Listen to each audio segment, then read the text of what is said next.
This is the Detroit Sports Podcast Network.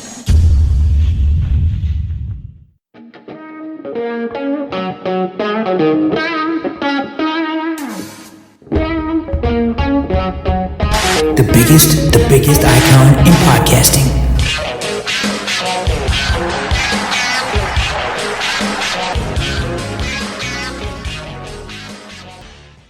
Welcome in, everybody, to this week's episode of the DocNJock Wrestling Podcast. On this week's episode, boy, do we have a ton to get through. We have a major pay-per-view that took place this past weekend. There's some injury coming out of that. R-Truth confirms an injury for us, as well as the Bullet Club signing a major deal. Of course, we're going to take a look at AEW. We're going to take a look at WWE. Of course, we're going to review Crown Jewel. Comes in as the lowest pay-per-view ever. We'll talk about all of that. Doing it with me, as always, he's the one, he's the only, he is the Doc, John Macaroon. What's up, cuz? Man, I enjoyed Crown Jewel. Really surprised at some of the reaction to it because I thought it had some of the greatest moments that a show of that caliber ever created. And I know there are some matches that maybe people didn't like, or maybe some situations that didn't favor a lot of the WWE universe, but the culmination of the card, the way it went down, I was excited all the way through. Didn't watch it as intently live, but to rewatch it, it was great. And, you know, there are many people that have left the show really raving about Logan Paul and a lot of the other performances that took place. It was great. It had the feel of an elevated house show, and it was good. And lots to get into. I'm excited to get your sense of what you saw when you took in Crown Jewel. Yeah, so I watched it live, and this is probably I think this is the first one where I watched the entire thing live. I didn't have anything really going on Saturday, so I sat down and I took it in. I thought it was pretty good. Generally, I am very critical of this pay-per-view for a lot of different reasons. There's a lot that has gone into putting this pay-per-view on, and there's a lot that goes into some of the political gymnastics that go on with this pay-per-view. So I'm usually hypercritical of it. I thought overall it was a pretty decent card. I thought some of these matches worked out was kind of bleh, but I really thought this was highlighted by a great main event. I thought this was highlighted by an absolutely fantastic main event. And I think we just kind of start with how the pay-per-view started. We had Brock Lesnar basically fall backwards on Bobby Lashley while he had him in the Hurt Lock and get the pin for the win. I think that was a little bit surprising for everybody, but the result is what we expected. Damage Control comes out in some Power Ranger gear outfit because in Saudi Arabia, women can't show their arms or their legs or any of that. So they come out wearing these Power Ranger outfits. You and I both like the Power Ranger outfits. They end up beating Asuka and Alexa Bliss to become the new women's tag team champions. Nikki Cross helped out a little bit. I think this begs a bigger question for both you and I. Are these titles completely lost? Because they have now changed hands so many times. And when you do a title change on Monday Night Raw, and then you come back on a house show pay-per-view and you switch them again, what are we really doing? Like, it feels like Damage Control has probably been hurt the most by this. But that being said, I feel like these titles are really, really hurt. Where do you stand on all of this? I stand like everybody else in that it kind of has a feel that the belts have been devalued. There was no need for a short 1 week reign. If you wanted to do it, you do it at the pay-per-view. It means more. So it just kind of has just been put out there that these titles are just there for characters to have as maybe a prop.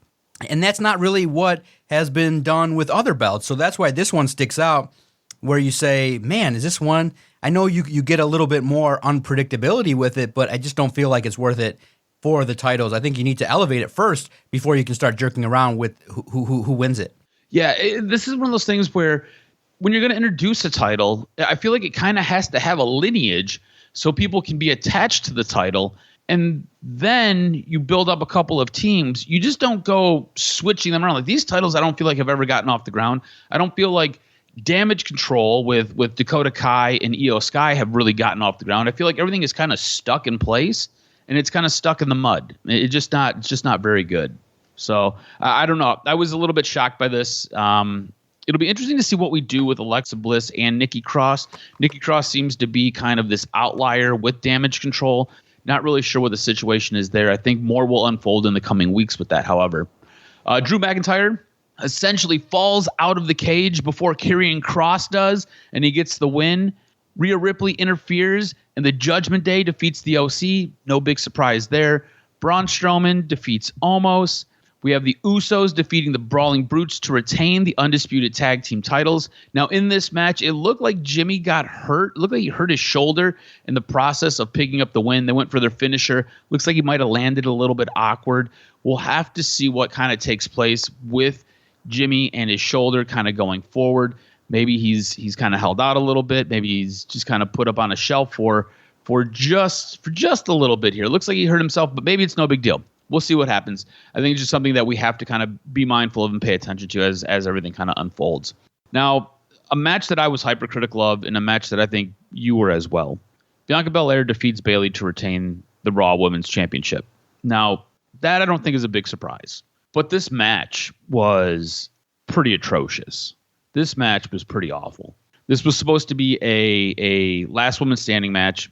Some of the ways that they went about some of these spots really left you scratching your head and scratching your ass. Like, what are they trying to do here?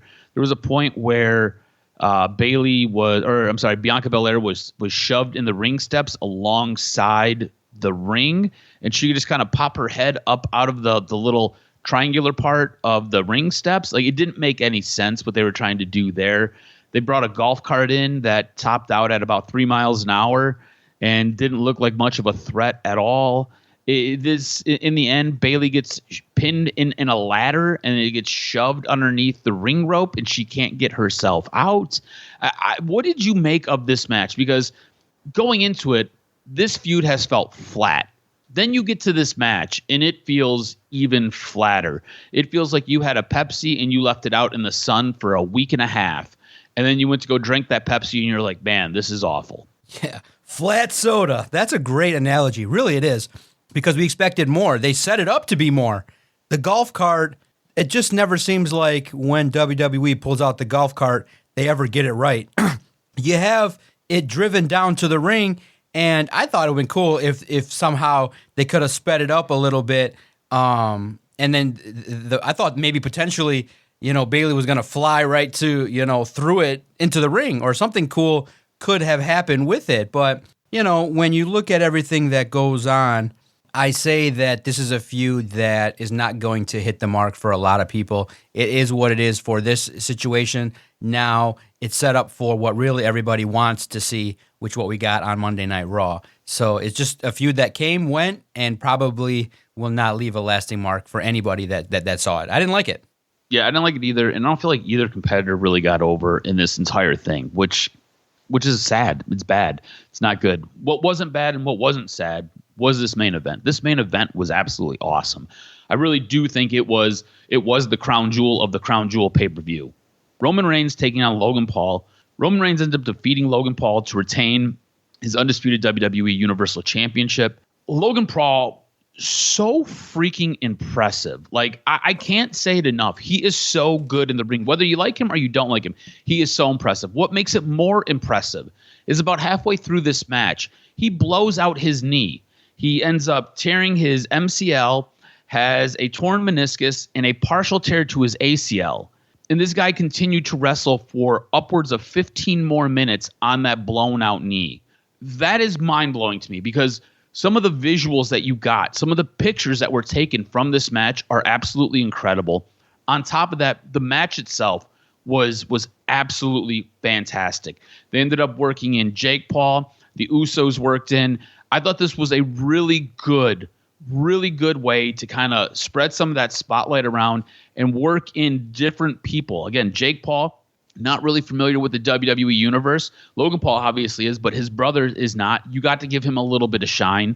Obviously, the Usos, they're fantastic. Solo Sikoa, obviously fantastic. But you got to work all these moving parts in a match that was absolutely fantastic. Again, Roman Reigns ends up retaining his title. What did you think about this main event?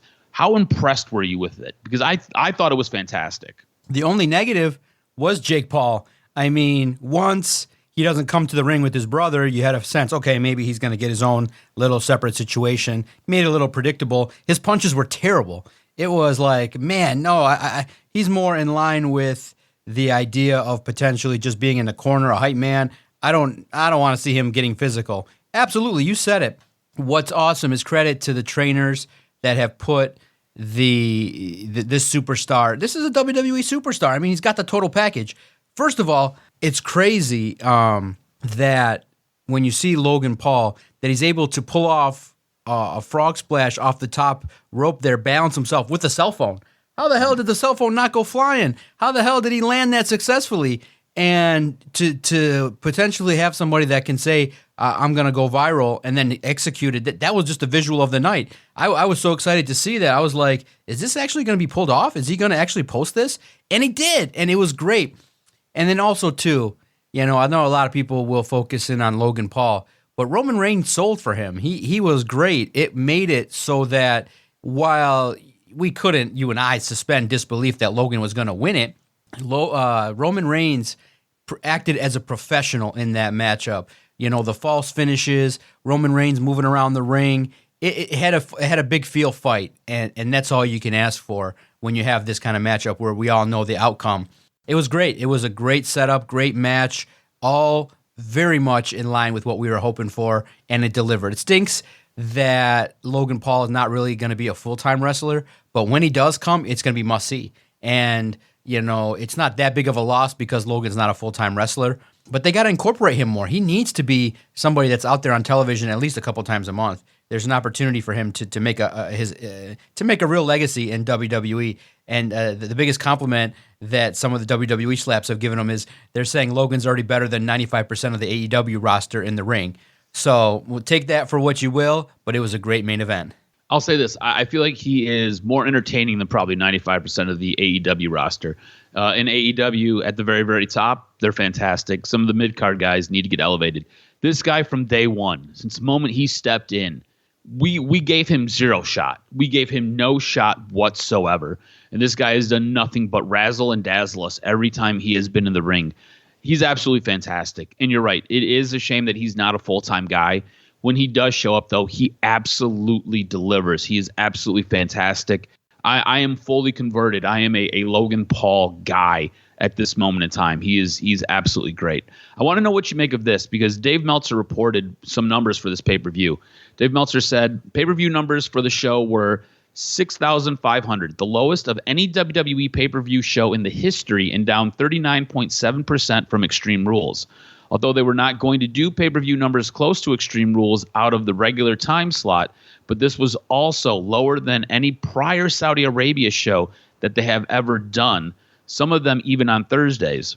It was down 18.6% in pay-per-view buys from the 8,000 mark from the last Saudi Arabia show. And I'll be honest with you, I thought this was the best Saudi Arabia show that we've had. I thought this one, hands down, I think this is the fourth, maybe the fifth incarnation of this. I thought this was absolutely the best one that we've had so far. And it is the lowest pay-per-view ever in WWE. What do you make of that?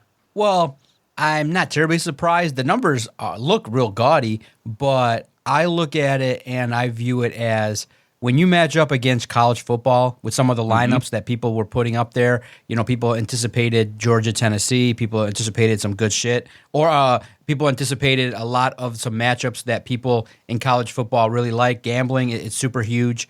Look, it's just really tough when you go up against college football. What I think they should do, which lends to some intrigue, is to tape the show, air it on a Saturday night at 8. You'd get more viewers. You would get a little bit more of the people that were there sprinkling a little bit. Try to limit the results, and then maybe a couple things sprinkled out there makes you like. Could you imagine if you at 2:00 seen?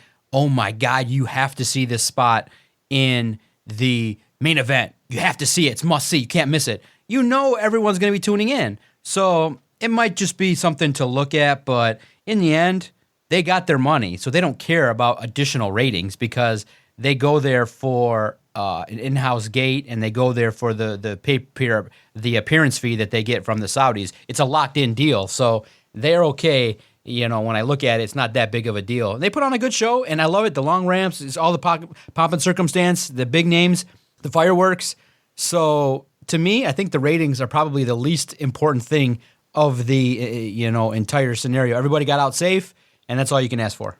Yeah, I think it has a lot to do with what you said. They're going up against college football, and they're going on at a noon start. Like, good luck with that. You know what I'm saying? Like, you're not going to pull the average male, who's the majority of that demographic. You're not going to pull the average male from a college football Saturday, and you kind of see it there.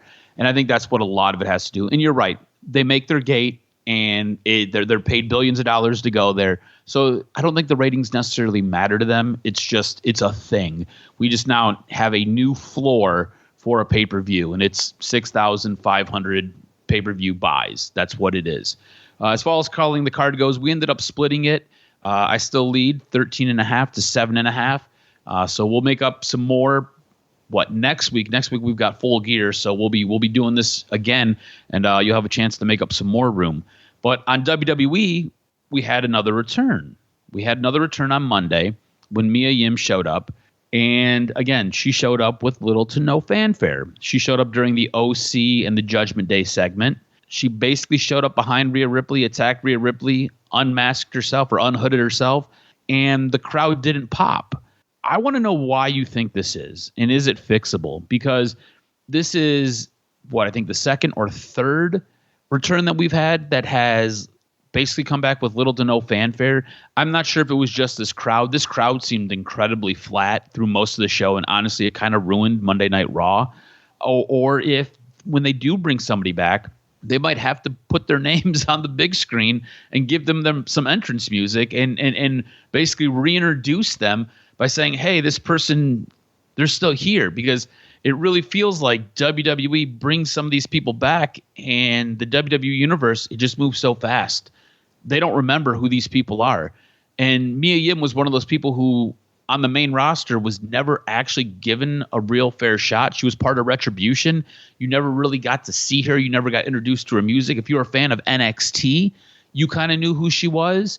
But on the main roster, you did not. And there's still a bit of a disconnect between people who watch NXT and people who only watch the main roster.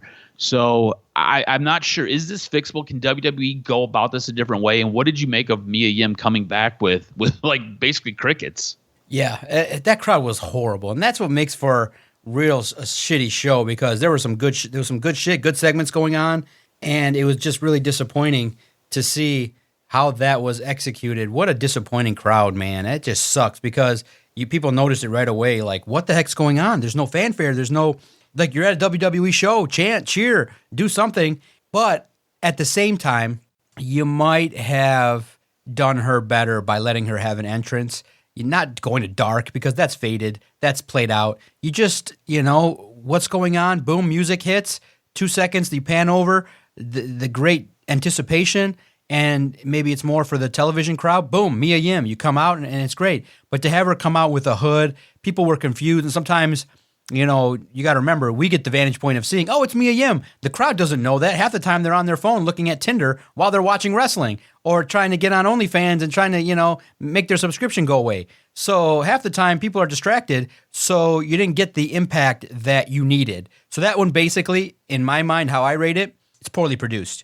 And that's unfortunate, because women deserve a little bit more. She obviously is a character that was developed in NXT, has a following, but it's one of those things that can be a real disappointment for a performer, where you have a debut and it falls flat and there's no reaction. Yeah, and I think this week in WWE, we got a lot, right? So you got the return of Mia Yim. You didn't get a very good reaction. There was a lot of a not very good reaction to her return. We also got to see the end of the 24/7 title. What did you make of this? Throwing it in the trash and then basically giving it an expiration date on the WWE website. I was pretty excited about this. The longest title reign, not the longest title reign, the guy who's held the title the most, obviously, R-Truth, who earlier this week confirmed on social media that he blew his quad out and he's going to be sidelined for some time. But I think he held it 53 times, which is a ton. But this was a gimmick title that Vince made up, and it was a way to get guys on television who were basically in the back and catering. It's finally done. It's finally over.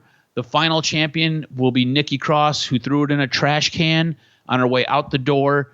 Dana Brooke, obviously very upset because she spent a lot of time trying to elevate this title. I don't know why.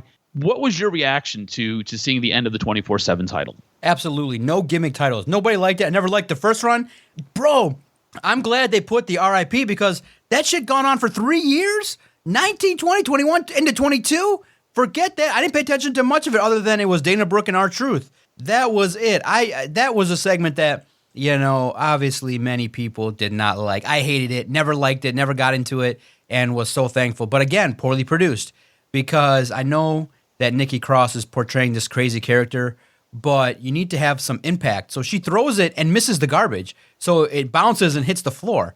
What she needed to do was kind of harken back to some moments that remind people of belts going in trashes. She needed to stand there, look at the belt, pause for a second, smile, lift it up over her head, and like slam it into the garbage and walk away for a little bit more effect. You could say, well, yeah, she just missed it for the lack of value that it was.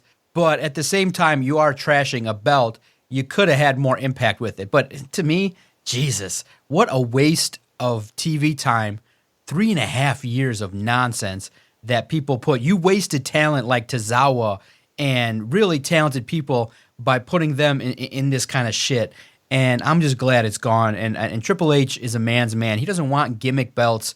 He wants to make it. One thing, too, just to harken back real fast, I liked the face-to-face shit that they did at Crown Jewel with press conferences, kind of pseudo, because in the end, those that you see in boxing are all fake anyway. Those guys are not up there going to be swinging on each other. It's actually professional wrestling up there during those boxing press conferences. So for WWE to have Triple H standing there and having these pressers, I think is cool for big events, and they should keep doing it. And it's more sports, like more of a sports-like atmosphere. Yeah, more sports, like little pressers, little discussion here and there. But for WWE to have a gimmick belt, it's not needed. There's just precious TV time, and Triple H is not trying to run with that bullshit. Yeah, I'm excited that this belt is done. Again, you have a belt. It's more of a prop. There is no lineage. There is no history here. Nobody cares. Nobody's invested in it. It's just there. Let's move on from it. We're done with it. Hallelujah. Amen. Everything is good. Now, everything that's not good. Everything I said last week. If you tuned in last week, I predicted that Austin Theory was going to hold on to his Money in the Bank championship cash-in ticket, his little briefcase, and he was going to cash that in the very last second, and he was going to win a championship. He was going to win. He was going to win the heavyweight championship. It wasn't going to be a intercontinental. It wasn't going to be a U.S. championship. It was going to be one of the big guys. He was going to win one of those. Everything I said last week was wrong. I lied to everybody. I gave a really bad prediction. If you are a person who bets, don't ever take anything that I say because whatever I say is always wrong. So if I do predict something, just go in the opposite direction because I am horrible at this. Austin Theory, I believe, has been booked into oblivion, has been booked into the ground. On Monday Night Raw, Seth Rollins came out and extended an open challenge. Bobby Lashley looked like he was going to accept it, came out. He had a match with Seth Rollins, yada, yada, such and such. Seth Rollins ends up whatever. Towards the end of it, Austin Theory comes out, cashes in his Money in the Bank briefcase to challenge a beat-up Seth Rollins. It's an open challenge. Like, you don't have to... What are we doing here? You don't have to cash in the briefcase. It's an open... You could have just answered the open challenge. He goes to cash in the briefcase, which, again, doesn't make any sense because, again, it's an open challenge. And in doing so, goes to take on Seth Rollins, who's already been beat up. Bobby Lashley, in a fit of rage, beats the shit out of Austin Theory and essentially leaves him in the ring to die, where Seth Rollins then comes to and delivers a curb stomp to his head, and 1, 2, 3. So a couple of things here, right? Like, obviously, it's not been going very well for Austin Theory. He's not been booked extremely well. But to cash in your Money in the Bank briefcase for the for the U.S. Championship, when there's an open challenge extended to everybody, is nonsensical. And 2, you're cashing it in for what is believed to be the C-level belt. I'm not sure how you view the belts, but you're going to have the 2 championship belts, and then you're going to have the Intercontinental, then you'll have the U.S. I believe the U.S. championship belt is below the Intercontinental. even though we don't ever see we haven't, I don't know. You see the Intercontinental now and again on SmackDown, but I don't get. And look, maybe you could help me. I just don't get it. Like, again, open challenge, and it's for a B-level title. What are we doing? Why did we do this?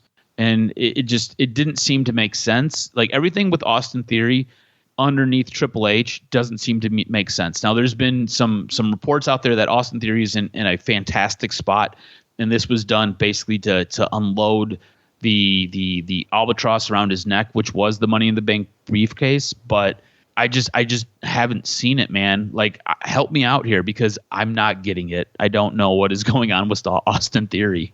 Yeah. It's an interesting way of I love the long pause. Yeah, because so, like, really that's exactly what it is, though. Like, I think that right there, that sums it up. Yeah, because it has been whatever that is. Like, it's what it is, man, and it hasn't been very good. Because he was given the rocket ship by Vince McMahon, who probably genuinely liked the bravado. And I do believe, look, when Vince taps someone to say he's a potential star, I know Austin Theory is going to be a star, but just not yet. John Cena wasn't a star right away either. At 25, 26, 27 years old, you got a lot of seasoning and you got a lot of people to pass. You're not at the level of AJ Styles, Kevin Owens, not even the likes of Seth Rollins. You got to jump the ship here. You got to go up the ladder.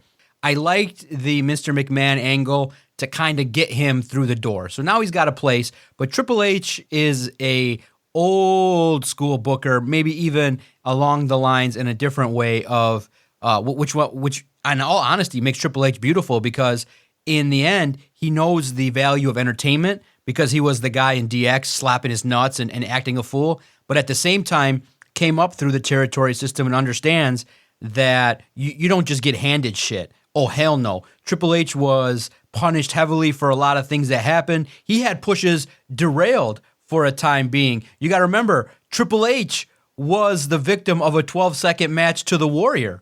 Triple H! And so he knows, he looks at this and goes, oh, no. We're going to take this and we're going to make this a very slow build. It just hasn't been done right, because in essence, they took an option and saying, okay, how do we devalue the Money in the Bank situation, and you have him cash it in for a shitty belt? Are you serious? What he should have did was just cash it in at Crown Jewel in the main event. Boom, Roman Reigns, and Roman Reigns still beats him. You know, he comes in and has the gall to come in and challenge Roman. He gets his ass beat by all the others, and Roman pins him. Not even a move. He just gets in, gets swarmed, gets his ass beat. They hold him up, kick him in the face, and he gets speared and call it a day. I think you could have made this lack of a cash-in a little bit better than just really bottom of the barrel. It makes no logical sense even in professional wrestling. I have a guaranteed contract and I go for the US title.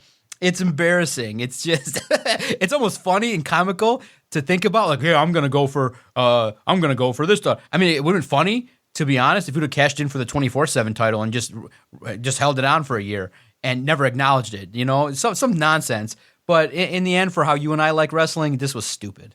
Yeah, this was, I think, frustrating, you know, and like, we're not even Austin Theory. Imagine being Austin Theory. Imagine how frustrated he must be, or at least feel. Yeah. I didn't get his time as Money in the Bank briefcase holder, right? Like, I don't know there was nothing there. Deem it, but like that, I didn't get it. I thought it was pretty frustrating overall. Look, let's transition to AEW. I thought what we got from MJF and Jon Moxley on Dynamite was absolutely fantastic. I thought it was absolutely great. I thought MJF and Jon Moxley basically burying each other and then building each other back up and putting each other over for a match that they're going to have at Full Gear was fantastic. Also, MJF goes on a podcast and cuts a promo. How awesome was that? Like, absolutely fantastic.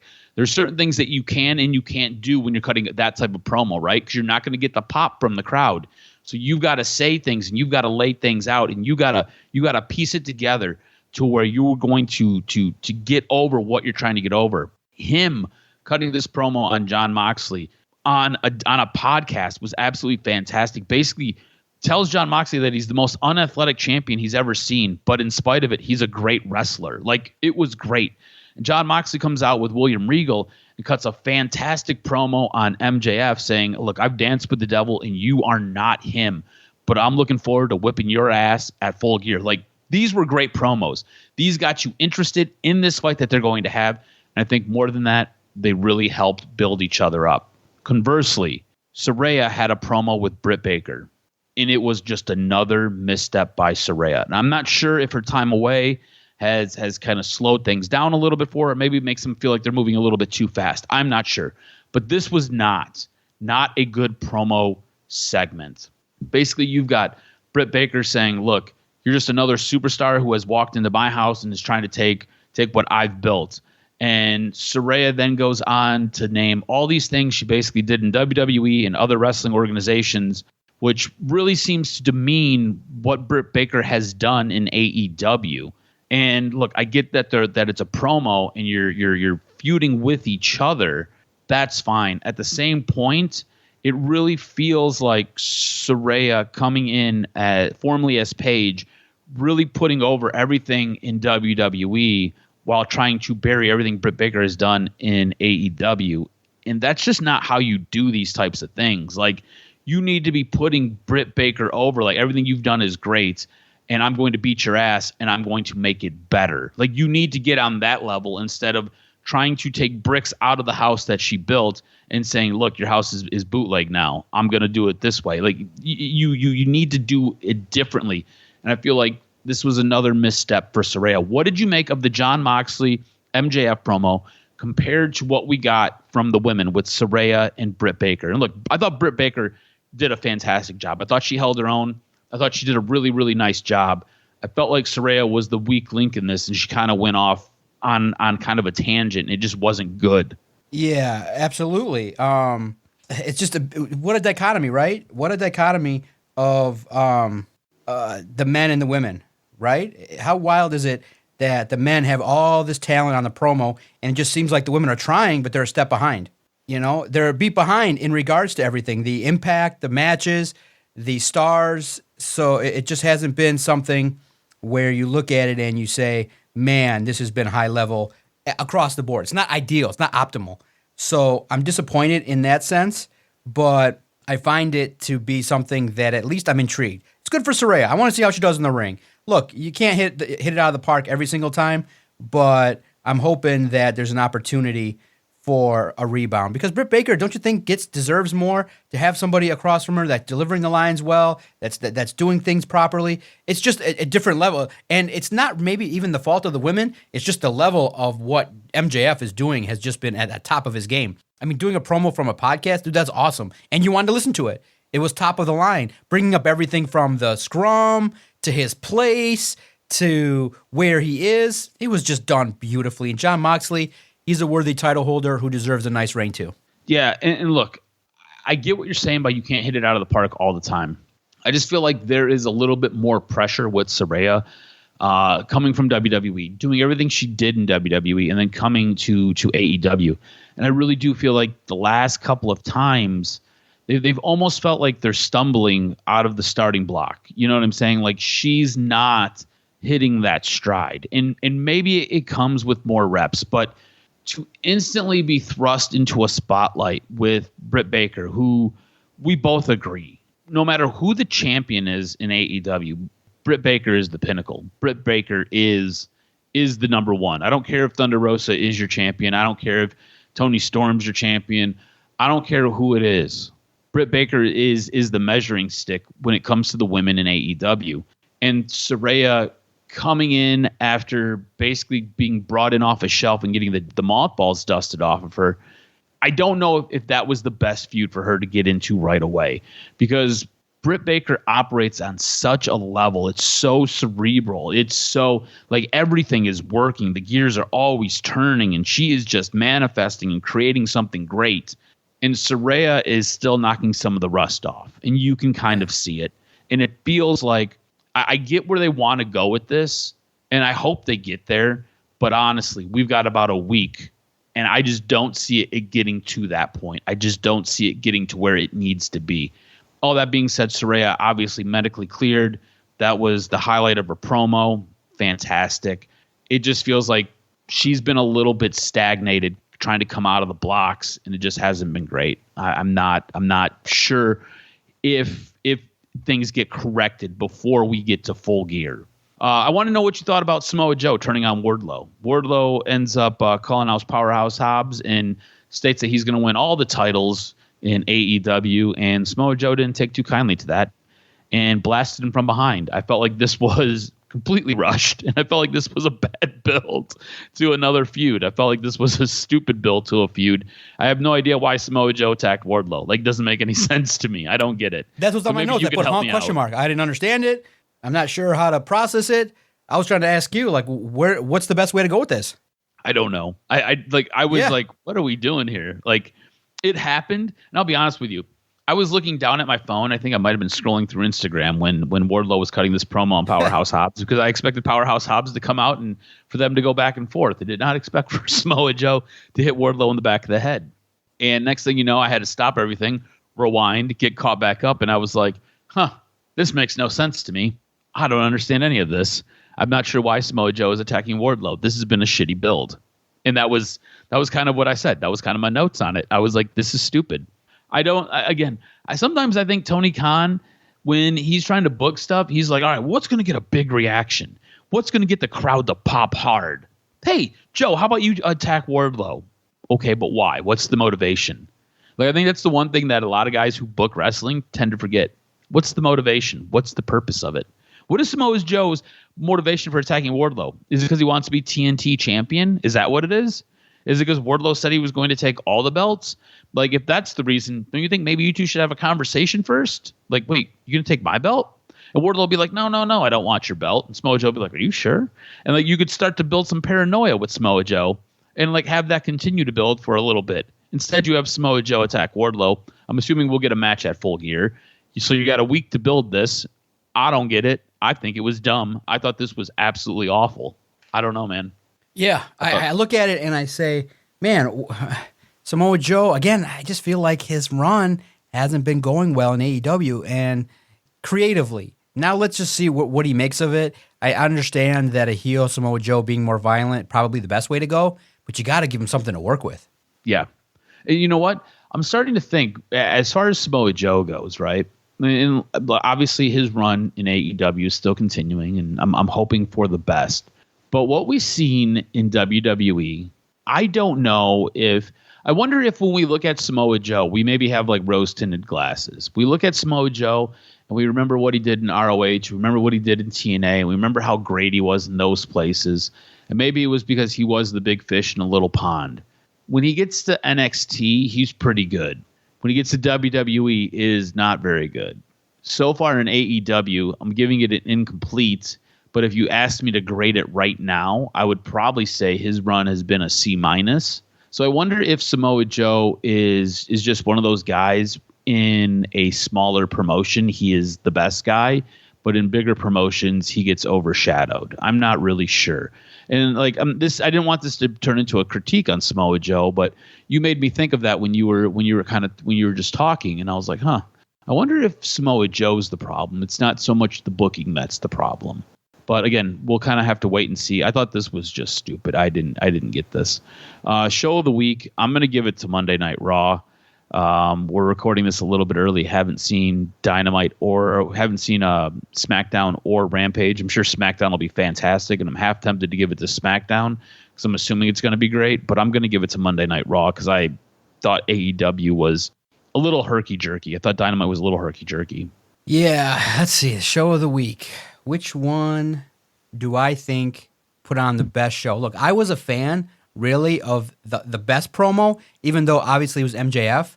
I thought the best promo of the week was the impassioned promo of the New Day, talking about, obviously elevating the feud the match is gonna probably be stellar that takes place on SmackDown.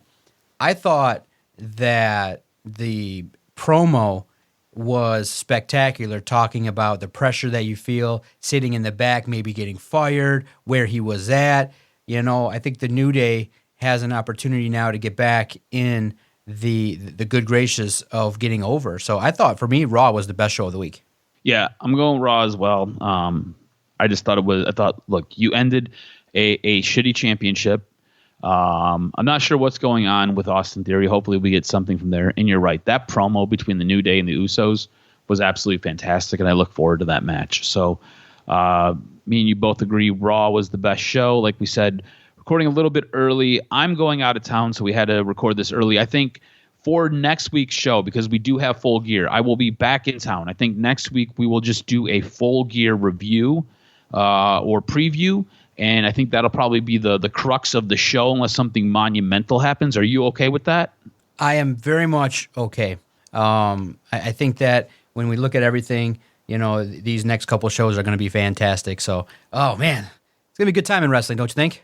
Yeah, there is the potential for this to be really, really great. I do have some quick news and notes if you're interested. Hit me with this week's professional wrestling news and notes. So when we're talking about Crown Jewel, we did talk about Jake Paul showing up. So could we have a Paul brothers be future tag team champs? Jake Paul could be a bigger part of WWE after making that appearance at Crown Jewel last Saturday. While there are no current concrete plans, there is a lot of interest on both sides to do something when the time is right, according to Mike Johnson of PW Insider. Speaking about WWE, Jake Paul said, "I loved it, loved everything about it." He said, everyone in the WWE was super nice, super helpful, so it just seems like an amazing company to be a part of. This former WWE and UFC champ is out on bail. Former UFC heavyweight champ Cain Velasquez, who was with the WWE for a time in 2019 to 2020, has been released from jail on a $1 million bail. Vasquez has spent the last 8 months in jail on attempted murder charges. Back in February, Vasquez has chased down in his truck and attempted to shoot Henry Goldthert, who had been alleged to have sexually assaulted a young relative of Vasquez. Vasquez shot at Goldthert, allegedly ended up hitting Goldther's stepfather, who was with Goldthert in his vehicle at the time. Vasquez has previously been denied bail 4 other times throughout the past 8 months until it was finally granted on November 8th. While he awaits trial, Vasquez cannot go within 300 yards of the alleged victim from the February incident and will have to wear a GPS tracker. He will also be subjected to conditions which include not being allowed to possess a weapon and has to undergo counseling. Now, some speculation on some rumored appearances at WrestleMania.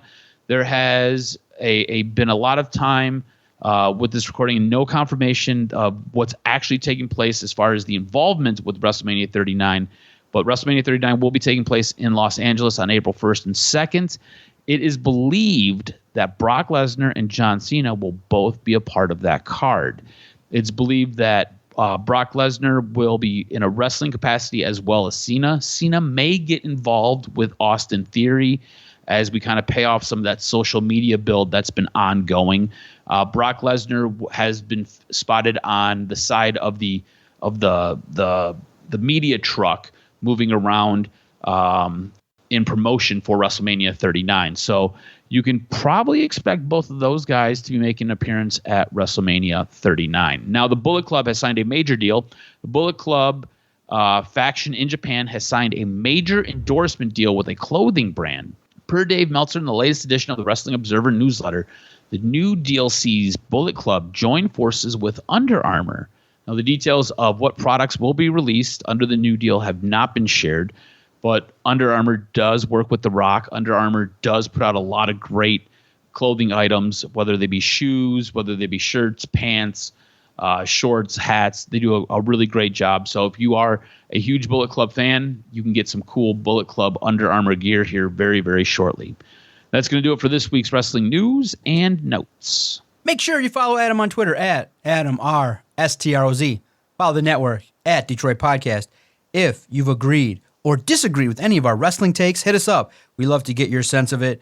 You know, if you thought that AEW had the better show, let us know on our Twitter page at Detroit Podcast. Yeah, even though Adam's going to be gone, we'll still have a full recap next week, a full preview of everything going on, and making sure that we keep connected with the world of professional wrestling as it evolves, as it grows, as as new characters get elevated, new people getting at the top of WWE, obviously women having more of an opportunity, new angles, and we didn't say it, but briefly on Raw, the champ, Bianca Belair, walks by, and who's standing there? Rhea Ripley. And that's what everybody wants to see, that little tease. And that's going to be great to see how that potentially starts to build, because it's the match everybody wants to see, and we want to see how the WWE creative team works with these two in order to kind of elevate and shine the light on the women. And if you want to check out nasty Instagram, Natalia, I guess, got injured, got something happened to her nose, and she had to have her nose reset. And she posted the picture after surgery, and she said, look, wrestling's real. And the comment just makes you think a little bit. She says, finally, I can breathe again, and having your nose in the right place is always a good thing. Just goes to show you that these entertainers, they put their bodies on the line. Check it out. It's a gnarly photo of a character that is well respected. Cuz, great addition of the podcast. Time flies by. I think that, these shows as of late have been intriguing. Now, have they hit their mark all the time? Not exactly. But as they progress towards some big pay-per-views, it'll be interesting to see what shakes out and what the fallout's going to be. And we'll be here for all the recaps here on the Doc and Jock Wrestling Podcast.